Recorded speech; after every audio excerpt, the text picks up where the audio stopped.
ഒറ്റയ്ക്ക് തലയെടുപ്പോടെ തല ഉയർത്തിപ്പിടിച്ച് BJP 141 സീറ്റിൽ മത്സരിച്ച് 126 ലീഡ് ചെയ്യുന്നു. ഒരുപക്ഷെ അത് ഏകദേശം വിജയം ഉറപ്പിക്കുന്ന സമയമായിരിക്കുന്നു. കാരണം അല്ലെങ്കിൽ അതിൽ കാര്യമായ മാറ്റങ്ങൾ ഉണ്ടാവാൻ സാധ്യതയില്ലാത്ത തരത്തിലേക്ക് ഏതാണ്ട് 12 മണിയോട് അടുക്കുന്നു. അതുകൊണ്ട് തന്നെ ഏറെക്കുറെ ചിത്രം വ്യക്തമായി കഴിഞ്ഞിട്ടുണ്ട്. എന്തൊരു പോരാട്ടമാണ് മഹാരാഷ്ട്രയിൽ BJP കാഴ്ചവെച്ചത്. ആ നിയമസഭയ്ക്കുള്ളിൽ ഇനി എന്ത് ചെയ്യാനാണ് കോൺഗ്രസ്? അതെ, മഹാവികാസ് അഘാഡി അഥവാ തെരഞ്ഞെടുപ്പ് കഴിഞ്ഞപ്പോഴത്തെ മഹാദുരന്ത് അഘാഡി എന്ന് കൂടി നമ്മൾ 288 അംഗങ്ങളുള്ള നിയമസഭയിൽ 223 പേർ ഒരുമിച്ച് ഒരു മുന്നണിയായി മാറുമ്പോൾ സ്വാഭാവികമായും അവിടെ ഇനി കോൺഗ്രസിന് എന്താണ് പ്രസക്തി, ശിവസേന ഉദ്ധവ് താക്കറെക്ക് എന്താണ് പ്രസക്തി, ശരത് പവാറിന് എന്താണ് പ്രസക്തി എന്ന ചോദ്യമൊക്കെ പ്രധാനമായി വരും. നേരത്തെ പലകുറി പറഞ്ഞ പോലെ വീണ്ടും ഒരിക്കൽ കൂടി പറയേണ്ടിയിരിക്കുന്നു. ഈ തിരഞ്ഞെടുപ്പിൻ്റെ ഏതാണ്ട് അവസാനഘട്ട മണിക്കൂറിലേക്ക് വരുമ്പോൾ NCPയുടെ ശരത് പവാറിൻ്റെ അവസ്ഥ, ഒപ്പം ഉദ്ധവ് താക്കറയുടെ അവസ്ഥ, കോൺഗ്രസിനെ ഇനി കൂടെ കൂട്ടിയിട്ട് കാര്യമുണ്ട്. ഉത്തർപ്രദേശിൽ നേരത്തെ ഗൗതം പറഞ്ഞ പോലെ കോൺഗ്രസ് ഒരു ബാധ്യതയായി SP-ക്കും മറ്റ് കക്ഷികൾക്കുമൊക്കെ മാറുകയാണ്. അങ്ങനെ മഹാരാഷ്ട്രയിലെ ഒരു സഖ്യം കൂടി ഏറെക്കുറെ വലിയ തോതിൽ കൊട്ടിഘോഷിച്ചൊരു സഖ്യം കൂടി തകർന്നടിയുകയാണ്. കോൺഗ്രസ് എല്ലാവർക്കും ഒരു ബാധ്യതയായി സ്വയം തീരുകയാണോ ഗൗതം മഹാരാഷ്ട്രയിലെ ഫലത്തിൽ നിന്ന് വായിക്കേണ്ടത്?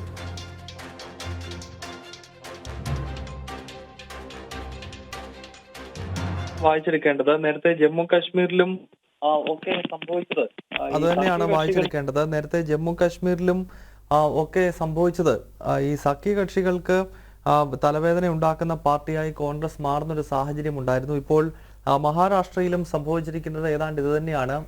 കൂടുതൽ സീറ്റുകൾ ചോദിച്ചു മേടിച്ച് തെരഞ്ഞെടുപ്പിൽ മത്സരിച്ച കോൺഗ്രസ് ആകട്ടെ വെറും 19 സീറ്റിലേക്ക് മാത്രമായി ചുരുങ്ങിയിരിക്കുന്നു. നേരത്തെ തന്നെ ഈ രമേശ് ചെന്നിത്തലയുടെ നേതൃത്വത്തിൽ നടന്ന സീറ്റ് വിഭജനത്തിനെതിരെ പാർട്ടിക്കകത്ത് തന്നെ വിമർശനങ്ങൾ ഉയർന്നതാണ്.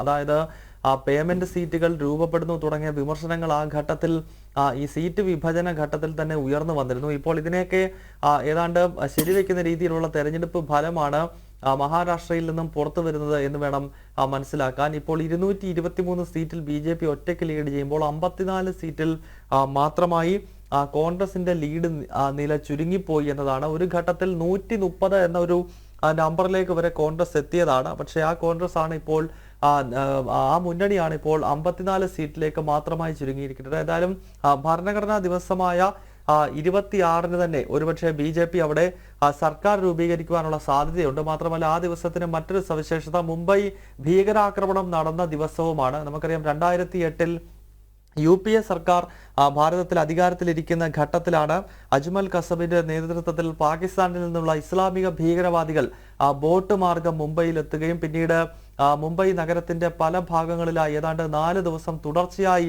ഭീകരാക്രമണങ്ങൾ നടത്തിയത്. ഭാരതം അടുത്ത കാലത്ത് കണ്ടിട്ടില്ലാത്ത രീതിയിലുള്ള ഭീകരാക്രമണത്തിന് വേദിയാക്കപ്പെട്ട ദിവസങ്ങളാണ് നവംബർ 26 മുതൽ 28 വരെയുള്ള ദിവസങ്ങൾ. ഒരുപക്ഷെ ആ ദിവസം ഭാരതത്തിന്റെ അഖണ്ഡതയ്ക്ക് മേൽ ഭീകരവാദികൾ നടത്തിയ വെടിവെപ്പിൽ അല്ലെങ്കിൽ ഭീകരാക്രമണത്തിൽ സ്വന്തം ജീവിതം ത്യജിക്കപ്പെട്ടു പോയ നിരവധി ആളുകൾ അവരുടെ ഓർമ്മകൾ ഉണരുന്ന ആ ദിവസത്തിൽ തന്നെ ഒരുപക്ഷെ മഹാരാഷ്ട്രയിൽ പുതിയ BJP സർക്കാരിന്റെ സത്യപ്രതിജ്ഞ ഉണ്ടാകുമെന്ന് വേണം മനസ്സിലാക്കാൻ. എന്തായാലും ഇതുമായി ബന്ധപ്പെട്ട് ഔദ്യോഗിക പ്രഖ്യാപനങ്ങൾ നടന്നിട്ടില്ല. BJP ദേശീയ നേതൃത്വമാകും ഇത് സംബന്ധിച്ചുള്ള ഔദ്യോഗിക പ്രഖ്യാപനങ്ങൾ നടത്തേണ്ടത്. BJP ആസ്ഥാനത്ത് ഒരുപക്ഷെ വൈകുന്നേരം ആഘോഷങ്ങൾ ഉണ്ടായേക്കാം. BJP ഓരോ സംസ്ഥാനങ്ങളിലും ചരിത്ര വിജയം നേടുമ്പോൾ പ്രധാനമന്ത്രി നരേന്ദ്രമോദി ഡൽഹിയിലെ BJP ആസ്ഥാനത്തെത്തി പ്രവർത്തകരെ അഭിസംബോധന ചെയ്യുകയും വരാനിരിക്കുന്ന തെരഞ്ഞെടുപ്പുകളിൽ എങ്ങനെയാണ് പ്രവർത്തകർ ഊർജ്ജസ്വലമായി പ്രവർത്തിക്കേണ്ടത് എന്നത് സംബന്ധിച്ചുള്ള സന്ദേശം നൽകാറുമുണ്ട്. ഒരുപക്ഷെ ഇന്ന് വൈകുന്നേരം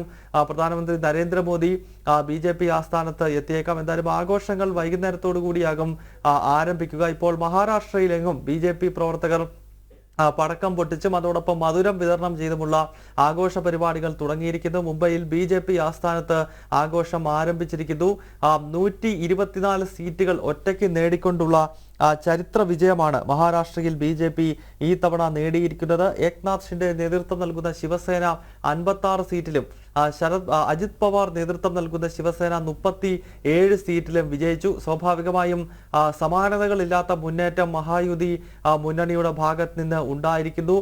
നേരത്തെ ഹരിയാനയിലും അതോടൊപ്പം തന്നെ ജമ്മു കാശ്മീരിലും BJP മികച്ച പ്രകടനമാണ് കാഴ്ചവെച്ചത്. ലോക്സഭാ തെരഞ്ഞെടുപ്പിന് ശേഷം നടക്കുന്ന നാലാമത്തെ തെരഞ്ഞെടുപ്പാണിത്. ആദ്യം നടന്ന ഹരിയാന ജമ്മു കാശ്മീർ തെരഞ്ഞെടുപ്പിൽ ഹരിയാനയിൽ ഭരണം നിലനിർത്തുകയും ജമ്മു കാശ്മീരിൽ 29 സീറ്റുകൾ നേടി ചരിത്രത്തിലെ ഏറ്റവും മികച്ച പ്രകടനം കാഴ്ചവെച്ച് മുഖ്യ പ്രതിപക്ഷമായി ജമ്മു കാശ്മീരിൽ മാറുകയും ചെയ്തു. ഇപ്പോൾ മഹാരാഷ്ട്ര ജാർഖണ്ഡ് തെരഞ്ഞെടുപ്പിലാകട്ടെ മഹാരാഷ്ട്രയിൽ ഭരണം നിലനിർത്തുന്നു. ഒപ്പം BJP അവരുടെ സീറ്റുകളുടെ എണ്ണം വർദ്ധിപ്പിച്ചുകൊണ്ട് അധികാരം നിലനിർത്തുന്നു എന്നതാണ്. പക്ഷേ ജാർഖണ്ഡിൽ അപ്പോഴും ഒരു തിരിച്ചടി BJPക്ക് ഉണ്ടാകുന്നുണ്ട്. ജാർഖണ്ഡിൽ 100% സർക്കാർ രൂപീകരിക്കുമെന്ന ആത്മവിശ്വാസം അവിടെ BJPക്ക് ഉണ്ടായിരുന്നു. പക്ഷേ ഇപ്പോൾ അവിടെ ജാർഖണ്ഡ് മുക്തി മോർച്ച തന്നെയാണ് ലീഡ് ചെയ്യുന്നത്. ഹേമന്ത് സോറന്റെ നേതൃത്വത്തിലുള്ള ഭരണ തുടർച്ചയ്ക്ക് കളമൊരുക്കുന്ന രീതിയിലുള്ള ലീഡ് ജാർഖണ്ഡിൽ ലഭിക്കുന്നുണ്ട്. അതിനാൽ സ്വാഭാവികമായും BJPക്ക് ഒരു തിരിച്ചടി ജാർഖണ്ഡിന്റെ ഭാഗത്തുനിന്നുണ്ടാകുന്നു. അതേസമയം മഹാരാഷ്ട്രയിലും ഒപ്പം രാജ്യത്ത് നടന്നിട്ടുള്ള ഉപതെരഞ്ഞെടുപ്പുകളിലും BJPയുടെ വലിയ മുന്നേറ്റമാണ്. ഉത്തർപ്രദേശിൽ 9 നിയമസഭാ മണ്ഡലങ്ങളിൽ 6 BJPയുടെ മുന്നേറ്റം ഉണ്ട്. 3 സീറ്റുകളിലാണ് സമാജ്വാദി പാർട്ടി ലീഡ് ചെയ്യുന്നത്. നിലവിൽ ഈ 9 സീറ്റുകൾ പരിശോധിച്ചു കഴിഞ്ഞാൽ 4 സീറ്റ് BJPയുടെ സിറ്റിംഗ് സീറ്റും 4 സമാജ്വാദി പാർട്ടിയുടെ സിറ്റിംഗ് സീറ്റുമാണ്. 1 രാഷ്ട്രീയ ലോക്ദളിന്റെ സിറ്റിംഗ് സീറ്റാണ്. അതിൽ 6 സീറ്റുകളിൽ BJP വിജയിക്കുമ്പോൾ സമാജ്വാദി പാർട്ടിയുടെ സിറ്റിംഗ് സീറ്റുകളിൽ ഉൾപ്പെടെ BJP മുന്നേറ്റം ഉത്തർപ്രദേശിൽ നടത്തുന്നു എന്നുള്ളതാണ്.